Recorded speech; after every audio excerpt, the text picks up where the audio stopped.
Je suis ravie. Hello, hello à tous. Aujourd'hui, je souhaiterais vous parler de la peur. Et oui, de cette fameuse peur qui te bloque le plus souvent quand tu as une décision à prendre. Et c'est vrai que je me questionnais ce matin dessus en me demandant d'où vient finalement cette peur et qu'est-ce qu'on fait avec et qu'est-ce qui se cache derrière cette peur. Donc, je ne sais pas quelle est pour toi la définition de la peur, comment tu la ressens, la relation que tu as par rapport à cette peur.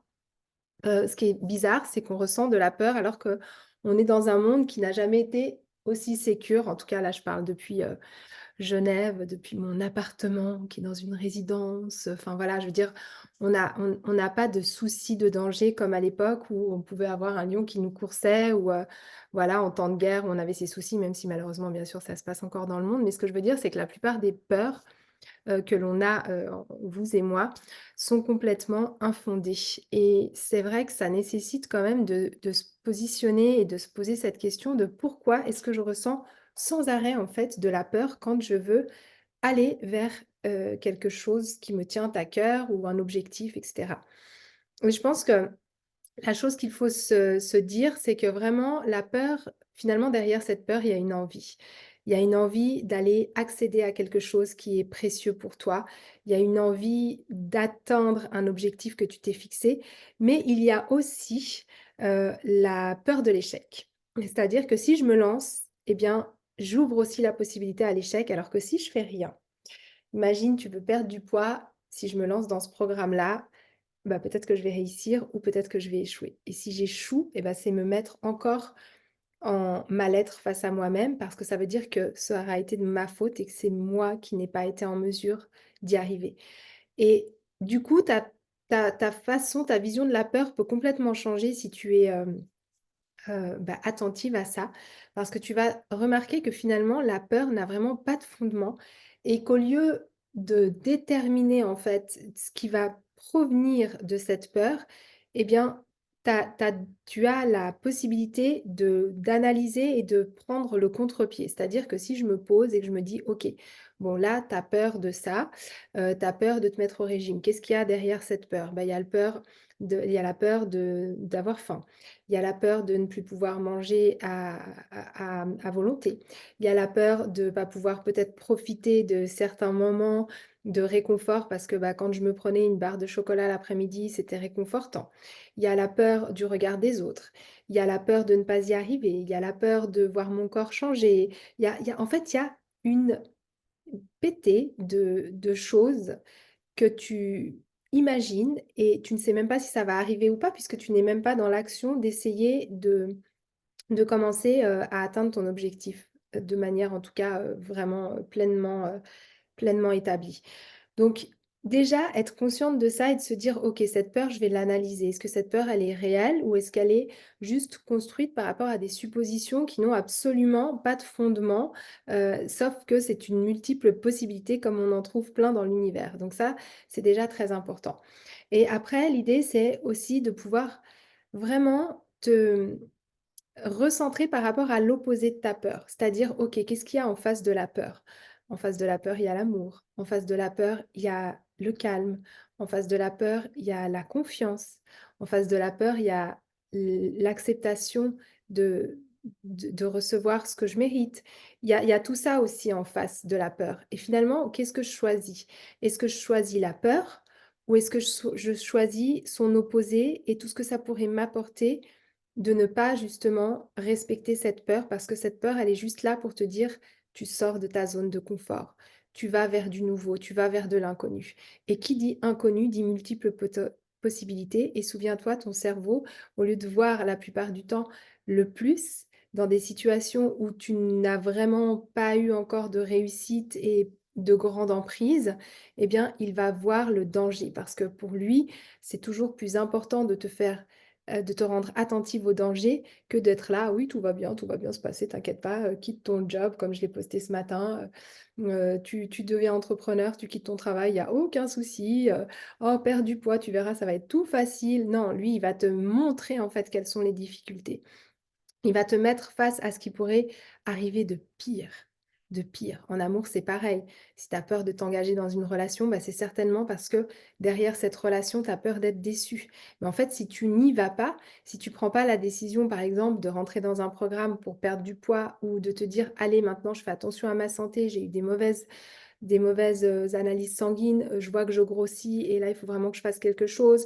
Je me sens pas bien dans mes habits, je me sens pas bien par rapport à moi-même, dans mon miroir et tout». Si tu décides pas de faire quelque chose, eh bien, tu te donnes aucune possibilité, en fait, et à part rester dans ton confort, qui te convient parce que c'est ce qui est connu et parfois c'est même pas ce que tu veux, c'est juste que c'est connu. Donc encore une fois, tu quittes ce que tu connais, mais tu vas là où tu ne connais pas.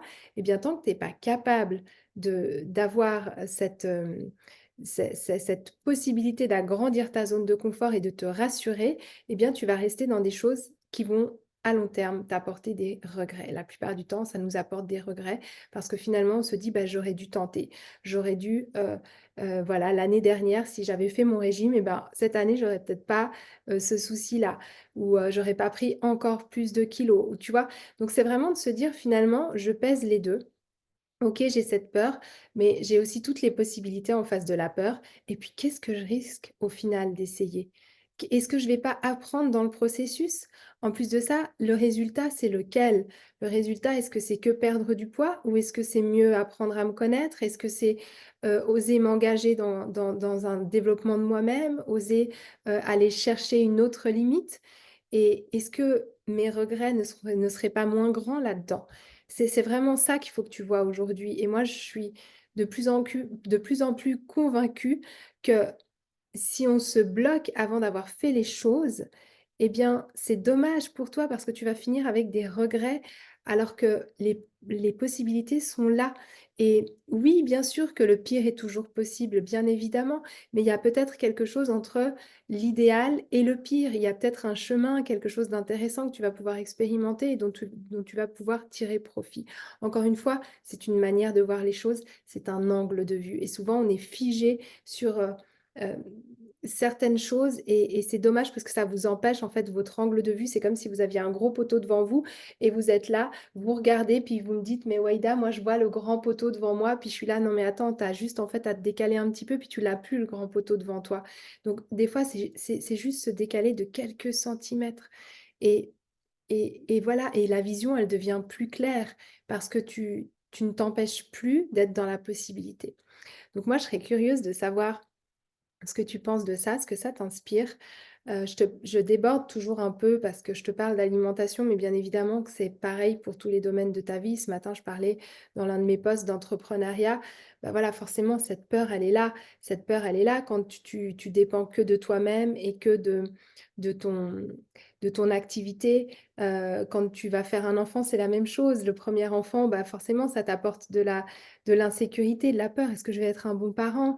Est-ce que je vais pouvoir assumer, tout ce qu'il faut assumer? Est-ce que c'est le bon moment? Est-ce que financièrement je suis prête? C'est tout ça en fait, c'est des choses que tu ne pourras jamais complètement maîtriser et encore une fois, le bon moment n'existe pas. Le bon moment, le moment idéal, je veux dire, il est pas là dans la vie. Si tu attends toujours d'avoir, assez d'argent, assez de temps, d'être avec la bonne personne et cetera, tu vas attendre en fait toute ta vie et on le sait, les leaders, les personnes qui ont réussi à faire de grandes choses, bah, c'est celles qui, ma foi, ont bravé le danger et se sont dit: «J'essaye quoi qu'il arrive, je me force maintenant à passer ce cap, mais par contre, je suis dans la foi. Par contre, la décision que j'ai prise, je l'ai prise parce que c'était quelque chose de positif pour moi, parce que c'était quelque chose de voulu pour moi, parce que vraiment, j'ai envie d'aller là-dedans et de prendre ma chance là-dedans». Et une fois que tu as cette foi-là, une fois que tu t'es construit et encore, on en revient, tu vois, toujours à cette confiance en toi, en fait. As-tu confiance en toi? Tant que tu ne Là, je suis en train de faire des vidéos pour, la société, Dassault, je vais intervenir durant 3 semaines de challenge et il y a toute une semaine où j'ai parlé du mindset, avant de leur parler de la nutrition. Pendant toute une semaine, je vais leur parler de comment, mettre les bases pour avoir confiance en soi, comment se libérer justement de ses croyances limitantes, comment être dans la gratitude pour ressentir déjà tout ce que tu n'as pas et mettre ton cerveau dans de bonnes conditions, on passe un tiers du temps à poser ces bases solides. C'est la même chose dans mon programme. Parce que si tu pars tout feu, tout flamme sur quoi manger, combien de calories, combien de quantité, mais tu vas te planter parce que tu auras monté une maison sans mettre de fondation. Donc au moindre coup de vent, c'est-à-dire aux moindres vacances, à la moindre fatigue où tu auras besoin de nouveau de remanger du sucre, au moindre anniversaire qui va déborder pendant 3-4 jours, les restaurants, les machins, les trucs, au moindre coup de vent, ta maison, elle va s'effondrer parce qu'elle n'est pas sur des bases solides. Et ça, souvent, on ne comprend pas en tant qu'être humain. On veut toujours avoir le résultat par rapport à ce qu'on recherche. Comme quand on va chez le médecin, on veut le médicament. Oui, mais le médicament, peut-être que si tu as des migraines ou, je sais pas, un ulcère à l'estomac, c'est pas en prenant des anti-ulcéreux que tu vas résoudre ce problème-là, tu vois. Et oui, c'est satisfaisant d'avoir une solution par rapport à un problème. Bien sûr que je pourrais ne pas te faire toutes ces vidéos et être derrière une boutique de dropshipping à te vendre des pilules magiques à base de gingembre et d'ananas. Bien sûr que je pourrais faire croire ça aux gens, mais je le fais pas. Je le fais pas parce que c'est pas ce qui me parle, parce que c'est pas ce qui m'anime, parce que c'est pas mon être. Et, et, et bien sûr que ça serait beaucoup plus facile pour toi de prendre une pilule tous les matins et de te dire que ça va te faire maigrir. Mais toi et moi, on sait très bien que ça marche pas comme ça. Donc au bout d'un moment, c'est comme la peur. C'est est-ce que cette peur, elle est là parce que c'est vraiment quelque chose de fondé ou est-ce que c'est juste une illusion que ça te donne parce que tu dois aller te battre avec toi-même parce qu'il y a encore des choses à travailler, parce qu'il faut aller décanter là ce qu'il y a derrière cette peur. Et derrière cette peur, crois-moi, il y a le désir. Il y a un vrai désir. Il y a un vrai besoin. Il y a une vraie envie. Donc, si je ne respecte pas ça, je vais finir avec des regrets. Après, il n'y a pas d'urgence. Tu peux bien sûr regarder il y a plusieurs possibilités, mais sois juste consciente de ça et pose-toi les vraies questions. Voilà, curieuse d'avoir vos commentaires et je te souhaite une très belle journée.